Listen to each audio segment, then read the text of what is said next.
you want to get the action. You know, this is what we're doing. This is the platform. And this goes on the platform, right? So you don't want my backside.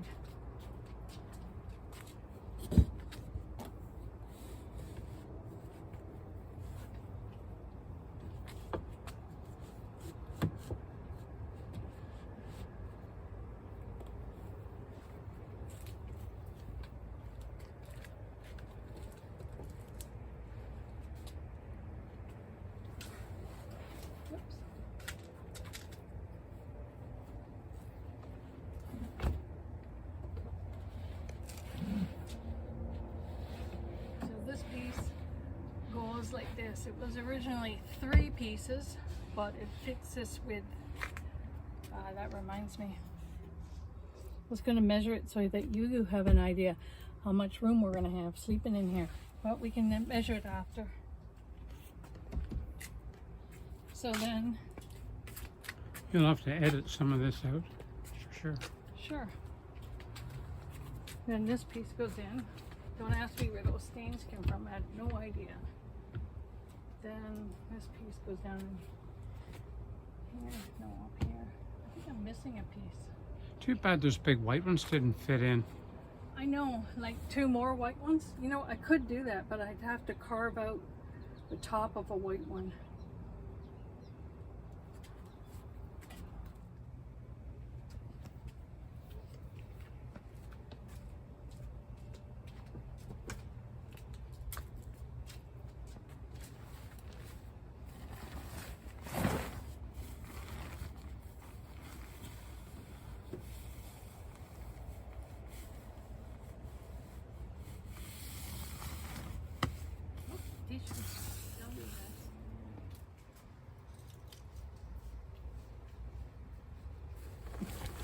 So we'll sleep on this. It'll give a nice downy cushion, keep you warm.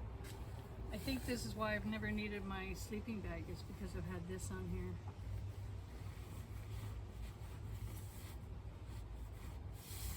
It's really been quite cozy.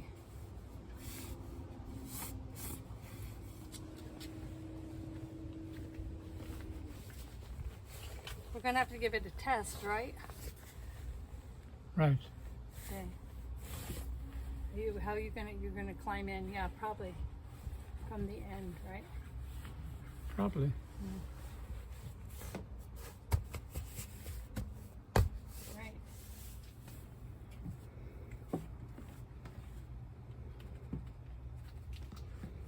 Right. Trying to get your shoes off.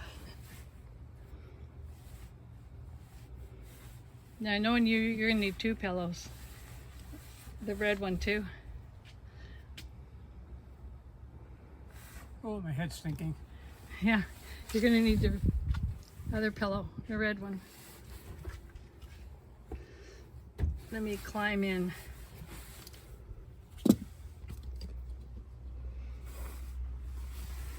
Here, you hold this for a sec.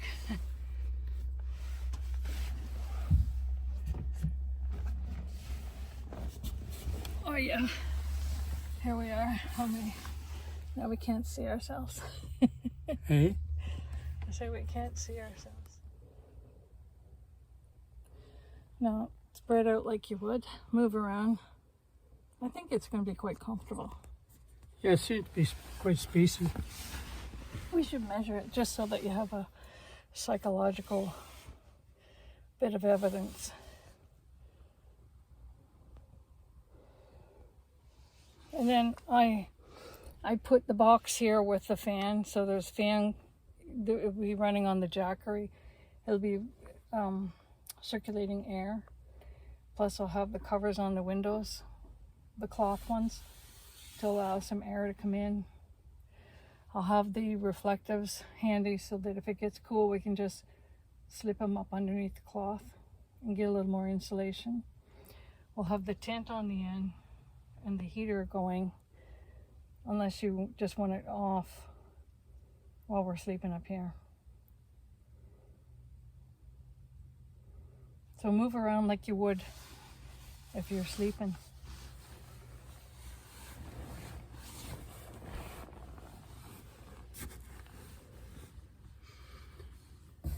hanging on for dear life. I find that handy just for turning, you know. So here we are, testing it out in our driveway.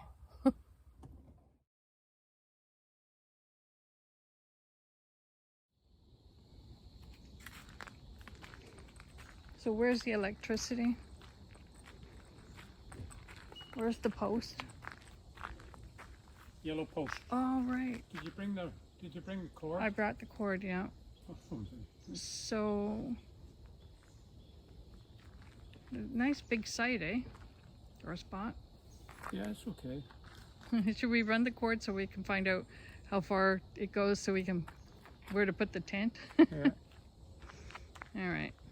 We can do that. All right, and I drew a line on the ground. You can't really see the line, but a line as to where we think the tent is going to go. And the tent door opens up on the passenger side. So Stanley's going to reverse the vehicle in and not run me over.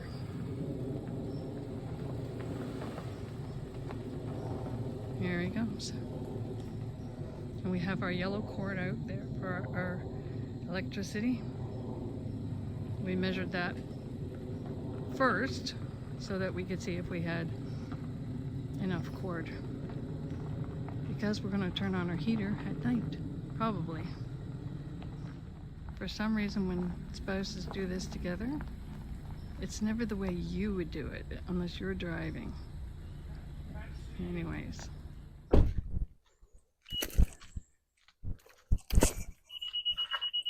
Oh, stop it. We know what we're doing.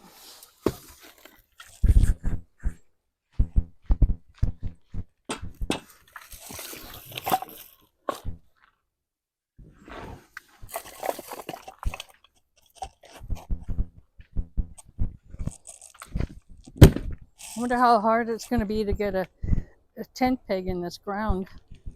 Yeah, well, we'll find out. Yeah.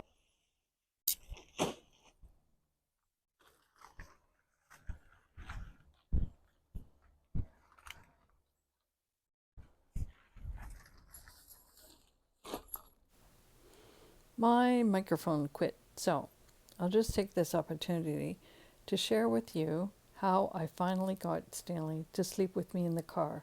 There's 5 main points, and there's a bonus point if you listen to the end.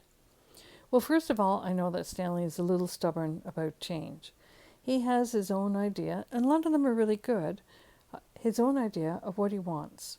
And maybe I have a better one or a more interesting idea, but if I want to convince him, if I want to really gain his attention, there are certain things I need to do. And here's the points. Number 1, don't push. It will only create more resistance. And then you have to deal with that as well as the point you're trying to make. So, and most people don't like to be pushed, no matter what temperament, personality they are. So, don't push. Number 2, give him time to digest the information or the idea. This is what I found out about Stanley and his personality. And it might be a little bit different from other people. But what I found with Stanley in the patterns of living together is that I need to give him time to digest the information or the idea.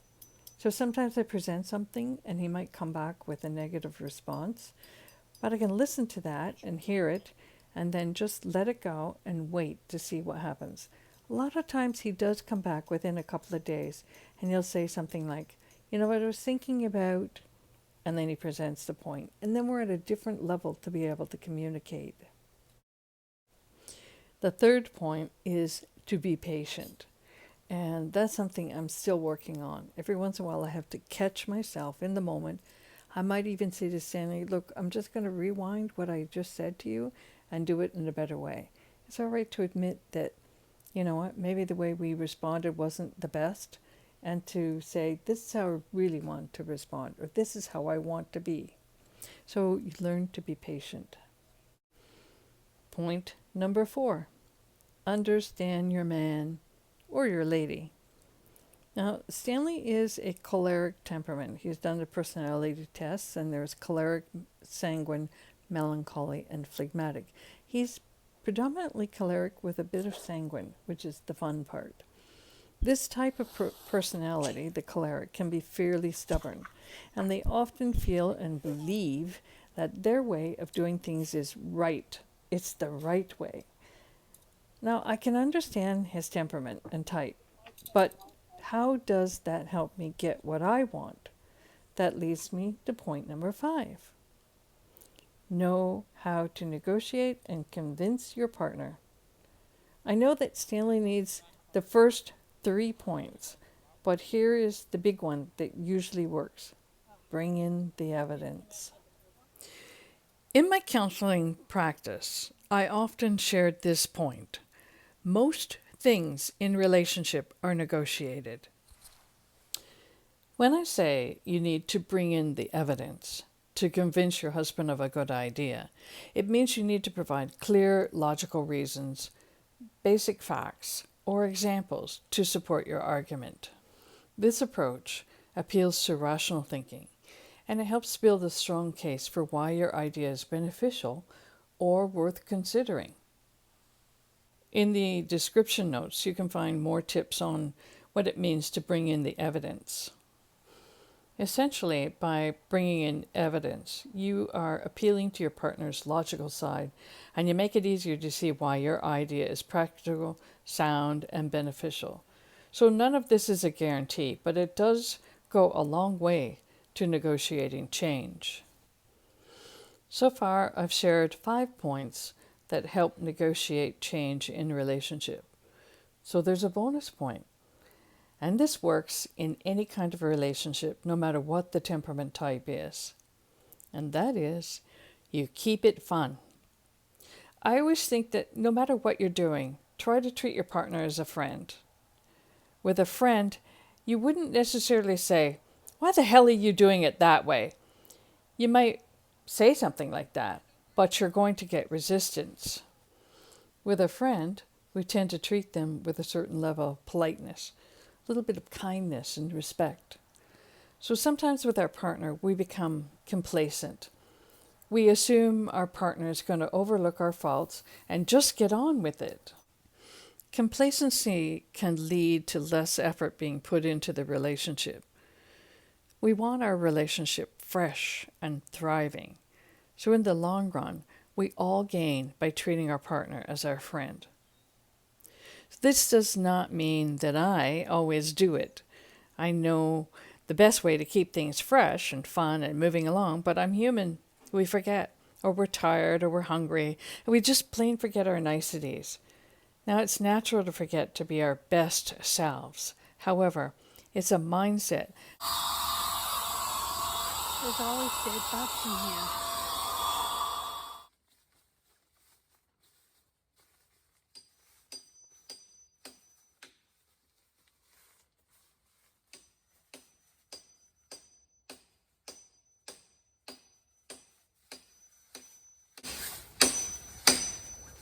That's my man doing the wood. Not a hope that one. That's hardwood? Yeah, it's just a block. Why do they always give us such hardwood? A lot of knots in it. A question I ask myself when creating any video is, why would anybody want to watch this? Well, if you like to hike, you enjoy camping, or you just want to see 2 seniors and how they do it, you can stay tuned. Our campsite was in Bronte Creek Provincial Park in Ontario. It's an hour south of where we live. Would I recommend this campsite? Well, many of the campsites are grassy, with low trees and sunny. Some are in the forest area, which is where we are. The sites are large and fairly level, and all the usual amenities like water and bathroom. The campgrounds are divided into 2 main sections. The camping sites on one side of the creek, that is, it divides the 2 sections, and the day use section. Would I camp at Bronte Creek again? Well, this was my most fun camp setup, but the campsite doesn't offer much beyond being able to use the trails. So not my favorite. Nice, but not my favorite. Start with Stanley. Are you having a happy time? Happy time, I would say we're having a tranquil time. And A joyful time? joyful time, quiet time. And then Well, it depends who you're with. always. Susie has a smile on her face quite often, even when she's in pain.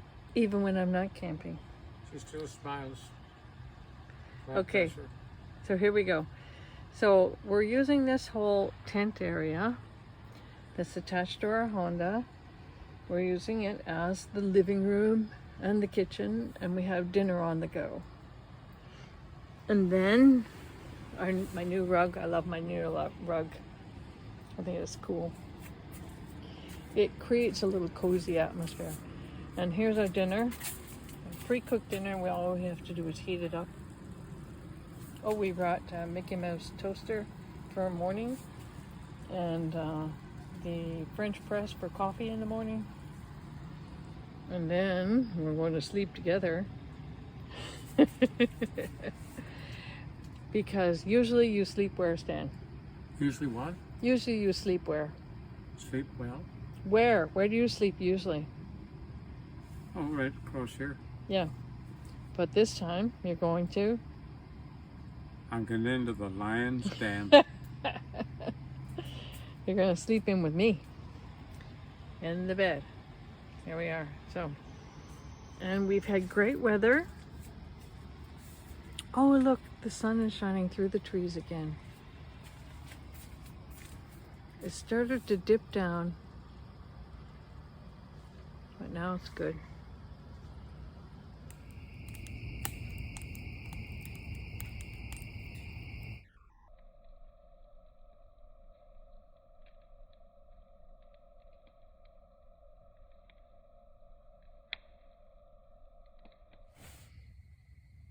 Stanley, are you here? I'm here.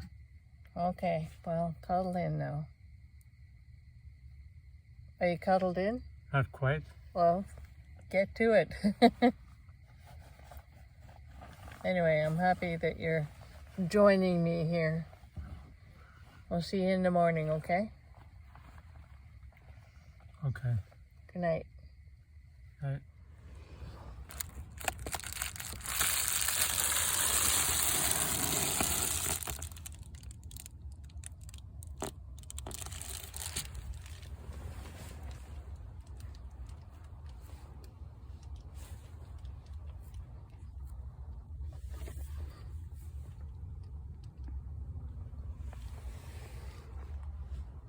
Well, the night was kind of exciting because when I got cold, I would have this huge cushion come and wrap themselves around me, and in all kinds of configurations, and it just warmed me right up like toast.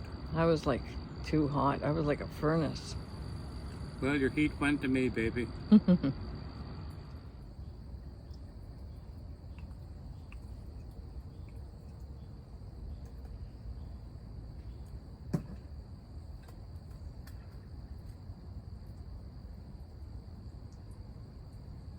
Yummy. Homemade applesauce on Eggo waffle. Right, want one? Good.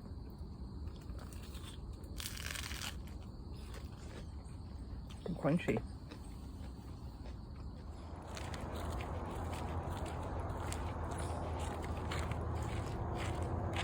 So hang on, Susie. And watch for the slippers.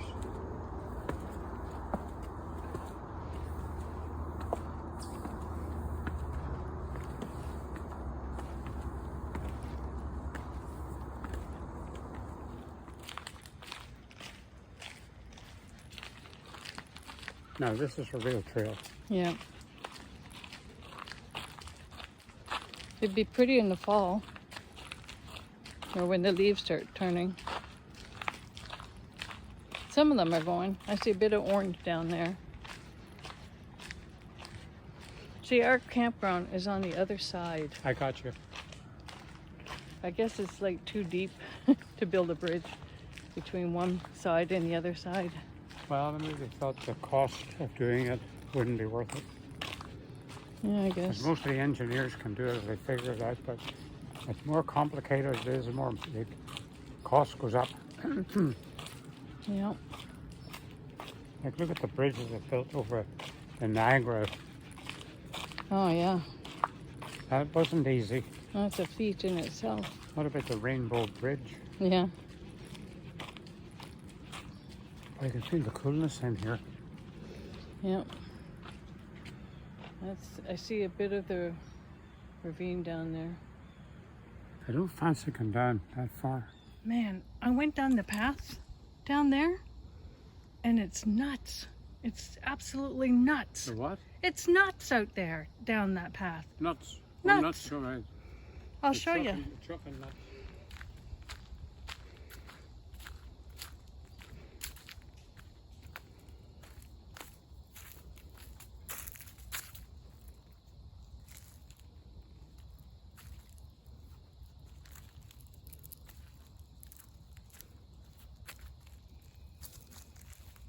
Most of them have been eaten. It's just the shells. I saw a squirrel go down this tree. That's probably his home. He might even drop a nut on me. That's what he's been doing here. Eating the nuts. Do you know what we used to do with those when we were kids? What? Especially the whole ones. We would drive a nail through and put a string through it, and then we'd use it to bonk each other on the head. Oh. we always got in trouble from the teachers. We used it, they made to wait till they were really ripe and almost empty. Put a string through it, and then you took it, have to hold ours up like that. Yeah. And then dangle on the cord. Then you tried to whack it. You're allowed so Like many with a swings. baseball bat? Whack it. No. It's one of these on a hole on a string. Right, I know, but what'd you whack it with?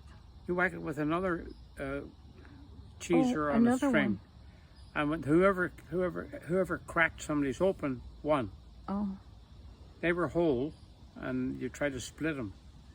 so you each had one on a string, and you're trying to get one string to hit the I other. think we drill holes and put cord through, and but we called chestnuts cheesers. I don't know why. Just More a like nickname. cheaters. You were cheating on each other. Cheeser? Cheating. No, cheesers. I know, I gotcha. There's a special beauty in nature. She creates her own artwork. We saw a deer, and I barely caught a picture of her. It's great to walk in the forest and to breathe in the fresh air and all the various scents. I think one could do a whole photography display and create your own nature book. Thanks for watching, everybody. I really appreciate you being here. Don't forget to do the thumbs up, leave a comment, and I'll get back to you.